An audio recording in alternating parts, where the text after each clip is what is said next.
where we had the dam all the way around in the arc, and this is where we bumped it out that extra 50 feet where we had the timber structure. What was the dam for?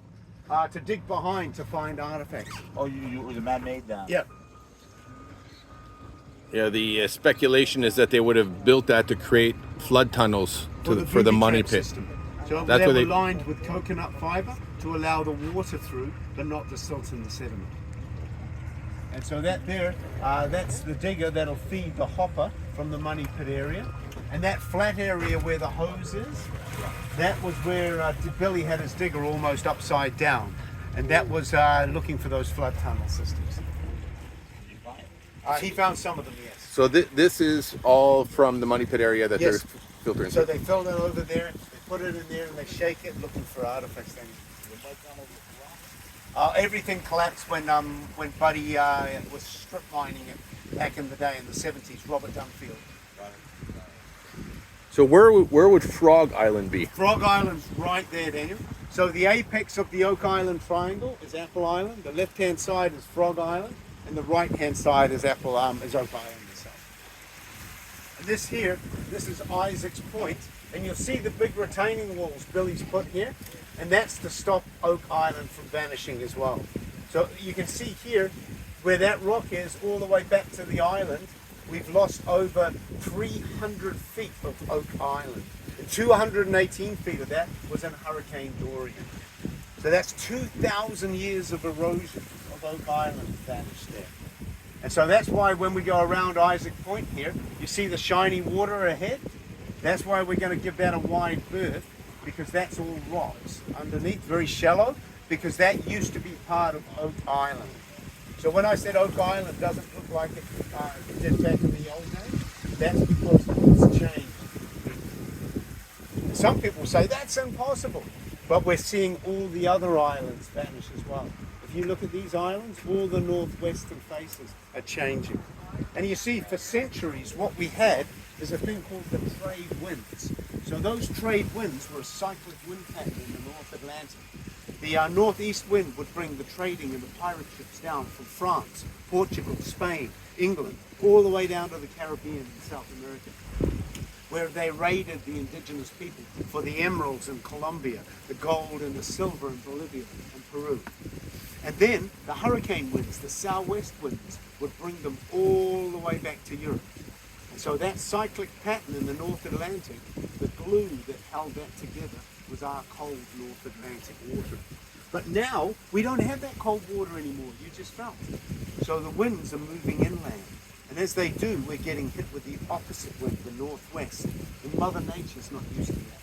So whatever island you go to in the world, be it Hawaii or Fiji or Tonga, Rarotonga, the trees on the leeward side, this side, are always tall and their roots are shallow because they're not used to being hammered.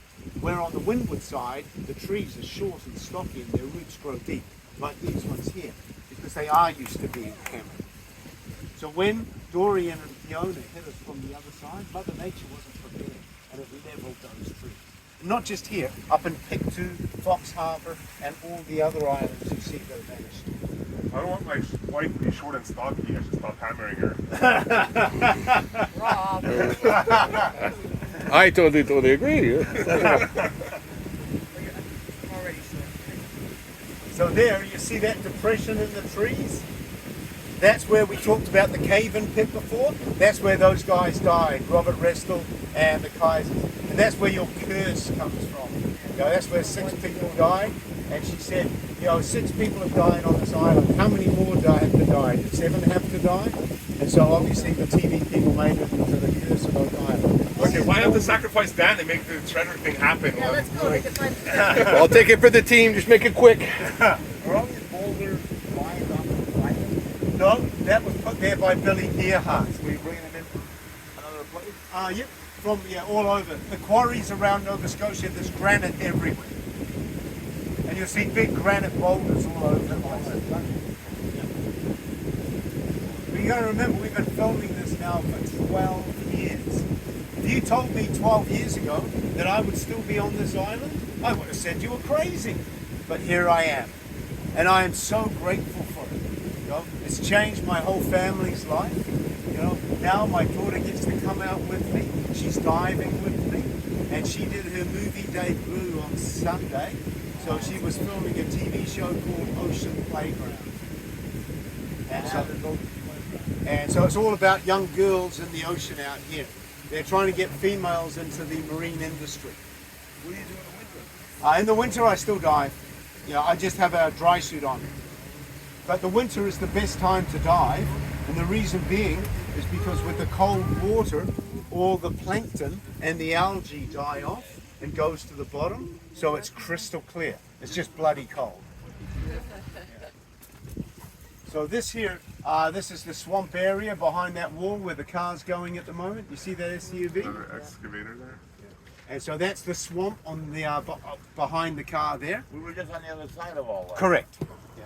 And then here, out in the distance where that yacht is, that's where we have our ghost ship. So it's a true story. It's an American pirate ship called the Teaser. How many foot? So it was about 180. So if you go to Mahone Bay, you can actually see a shop called the Teaser, and that's named after our pirate ship. How deep was that water where you sunk? She didn't sink. So the pirate ship was out there in about 100 feet of water, and the Americans had sent it up because they were in retaliation for the Canadians burning part of the White House in the War of 1812.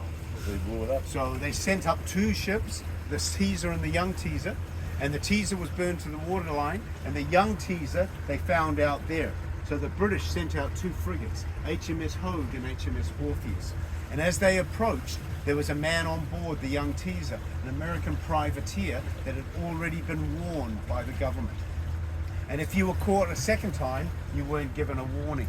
You were hung and then placed in a gibbeting cage for the birds to pick at your flesh and pick your eyes out at a harbour entrance to warn other sailors not to partake in piracy. So not wanting that to happen, this guy, Frederick Johnson, walked into the magazine with a flaming torch, and he set the Teaser on fire, and she blew up and drifted towards the town of Chester.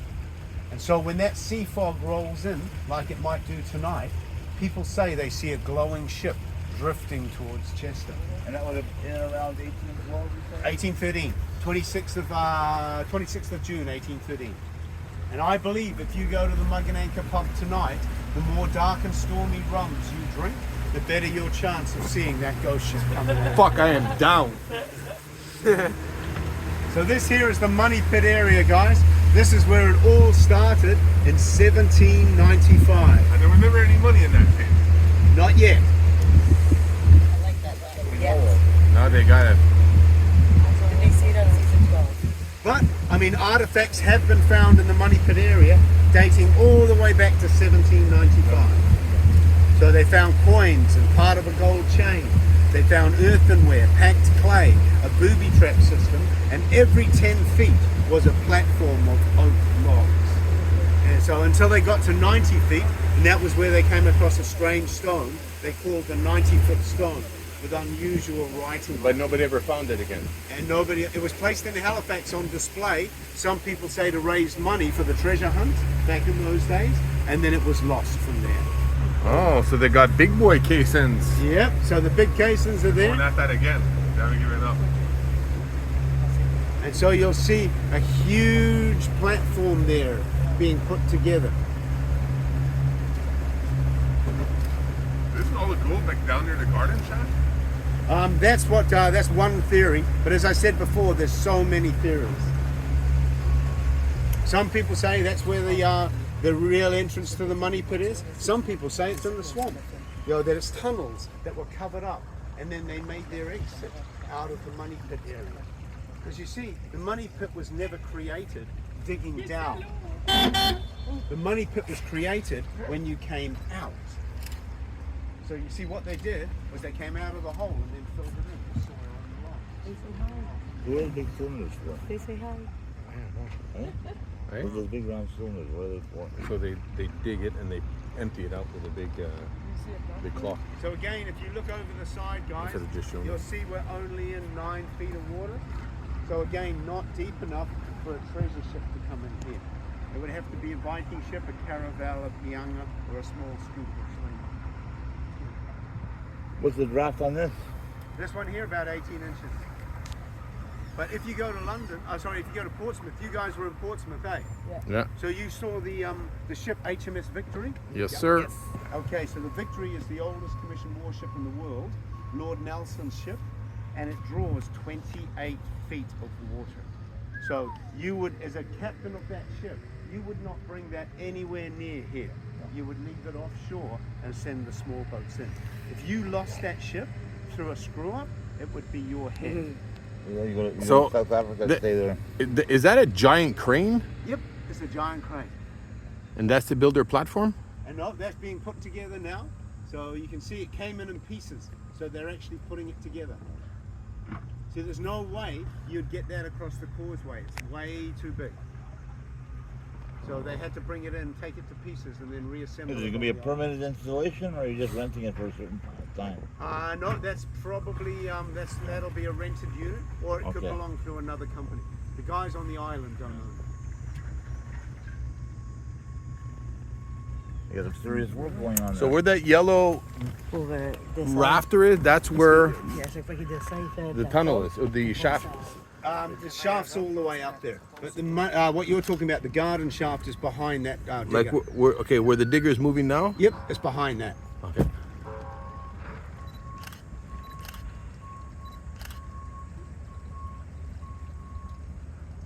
Hub Foundation is the company for the crane.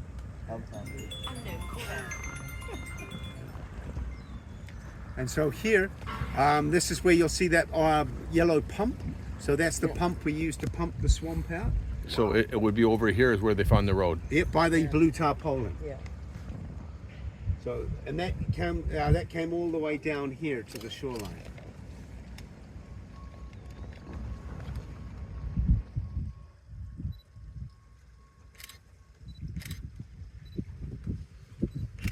Yeah, my boss is absolutely convinced that it's here in the swamp. So this swamp area is very interesting. I mean, again, there's all kinds of strange stuff in the swamp here. So I see that they put metal retainers. Yep. So that's that was part of the, and you'll see the more metal over there. Yeah. And again, if you look at the depth here, we're only in 7 feet of water. And so Billy had to build this rock wall to protect the swamp from being open to the ocean again. And so you see, this swamp, every time there was a southerly hurricane, it would take all that shingle away and open it up to the ocean. So that's why we gave where the other boat is, where Collie's boat is now, that's why we gave that point a Big Berth, because that would have been dry land. So erosion is a two-step process. The erosion, the taking away, and then depositation. So it destroyed that point, the erosion, and placed it in front of the swamp. So that's what gives some people the theory that it was two islands at one stage. And every time we had a hurricane and that swamp was open to the ocean, it was two islands again. When I say two islands, it was only because there's a small stream. There's something interesting going on over there, though. Those three little posts there in the corner. No, that's just a sign that says the swamp area. Oh, okay. No, I'm analyzing here. Focus. So that little island there, that belonged to Sam Ball, our ex-black slave. Yeah. And so I believe Sam actually found treasure on this island. You don't get that rich farming cabbage. So his whole story, yep, little island there. So Sam came up here from after the War of Independence in 1783. But he didn't come straight to Oak Island. Initially, he went to Birchtown, a black loyalist community. And he was there for 2 years. He didn't like it, but that's where he stayed.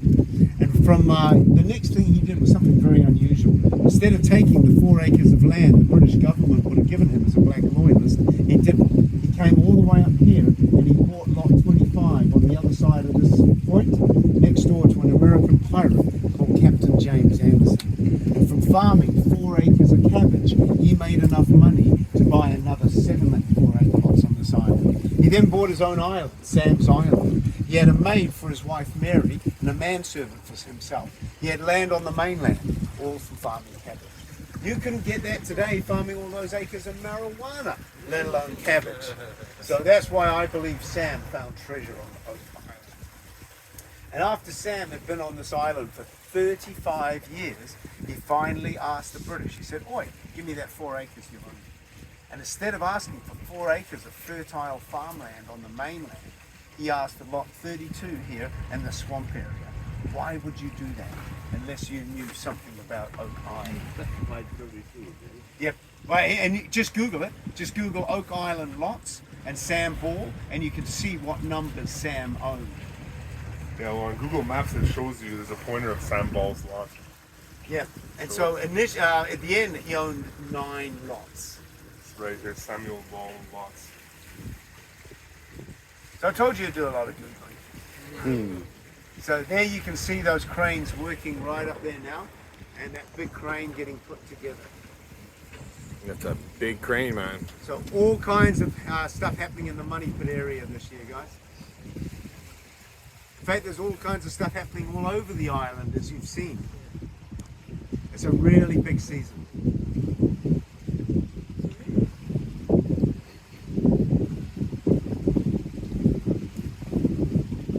What they're all doing right now, we're going to see that on the season this You'll winter. see that, yeah. Well, when I said, yeah, sometimes you'll see some stuff, and then other stuff you'll see it on a different season.